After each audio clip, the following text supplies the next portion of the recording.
नमस्कार मंडळी, तुम्ही बघत आहात पुणेकर मराठी आणि तुमच्या सर्वांचे आपले पुणेकर मराठी या चॅनलवर खूप खूप स्वागत आहे। आज आपण या व्हिडिओमध्ये चंपाषष्ठी बद्दल माहिती बघणार आहोत। 2 डिसेंबर ते 7 डिसेंबर या काळात आपण खंडोबाची नवरात्री साजरी करणार आहोत। या 6 दिवसात खंडोबाच्या घटाची स्थापना केली जाते। याच बरोबर मल्हार सप्तशती याचा देखील आपल्याला पाठ करायचा असतो। आपली कुलदेवी म्हणजे आपली आई आणि आपले कुलदेव म्हणजे आपले वडील असतात आणि आपल्याला आपल्या आई वडिलांची सेवा वेळोवेळी करावी लागते। तर मार्गशीर्ष महिन्यात प्रतिपदेपासून ते षष्ठी पर्यंत खंडोबाचा षड यात्रोत्सव साजरा केला जातो। तर ज्या दिवशी उत्सवाची सांगता होते त्या षष्ठी तिथीला चंपाषष्ठी असे म्हटले जाते। तर या वर्षी 7 डिसेंबर 2024 वार शनिवार, तर या दिवशी चंपाषष्ठी आहे। मार्तंड भैरव अर्थात खंडोबा हे बहुतांश महाराष्ट्र वासियांचे कुलदैवत आहे। घरोघरी चंपाषष्ठी निमित्त आपल्या कुळातील परंपरेनुसार तळी भरली जाते। मैत्रिणींनो, आता आपण बघूयात की तळी भरण्यासाठी कोणते साहित्य लागते। तर त्यामध्ये कुळातील खंडोबा देवाचा टाक आपल्याला लागणार आहे। विड्याची 11 पाने, 5 सुपाऱ्या, खोबरे वाटी 2, तांब्याचा कलश 1, तांब्याचे ताम्हण 1, भंडारा आपल्याला लागणार आहे। भंडारा म्हणजे हळद। कुटुंबातील सदस्यांसाठी आपल्याला बसायला आसन लागेल। तळी भरताना प्रत्येकाने डोक्यावरती टोपी अथवा रुमाल अवश्य घ्यावा। दिवा अगरबत्ती लागेल।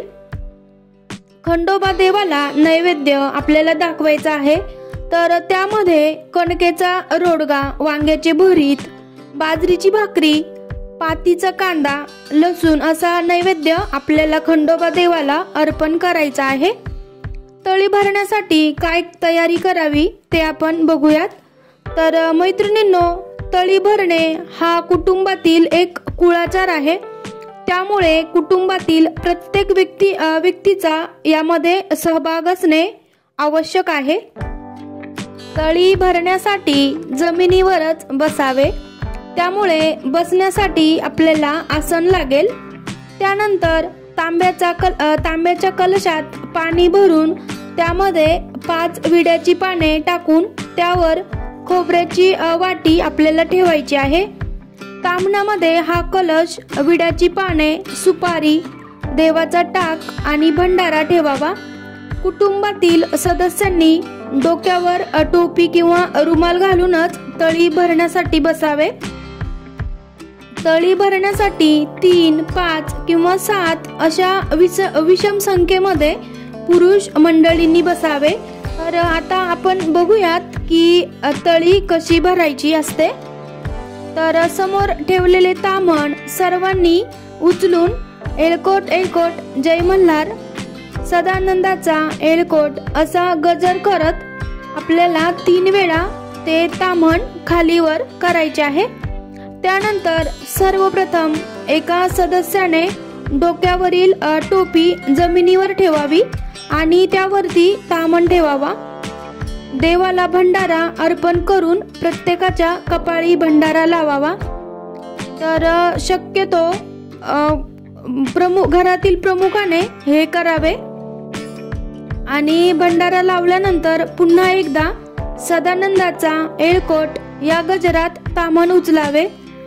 शेवटी तळीचे ताम्हण सर्वांनी आपल्या मस्तकी लावावे।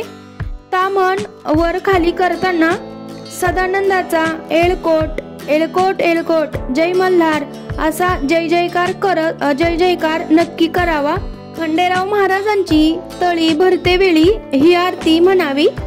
बोल खंडेराव महाराज की जय, सदानंदाचा एळकोट एळकोट एळकोट जय मल्हार हर हर महादेव, चिंतामण मोरया, भैरोबाचा चांदोबा, अगडबंब नगारा, सोन्याची जेजुरी, मोत्याचा तुरा, निळा घोडा, पायी तोडा, कमरी करगोटा, बेंबी हिरा, गळ्यात कंठी, मोहनमाळा, अंगावर शाल, सदा ही लाल, जेजुरी जाई, शिकार खेळी, म्हाळसा सुंदरी, आरती करी, देव ओवाळी, नाना परी, देवाचा शृंगार, कोट लागू शिकरा, बोला सदानंदाचा येळकोट, खंडेरायाचा खडका, भंडाराचा भडका, बोला सदानंदाचा येळकोट, येळकोट येळकोट, जय मल्हार.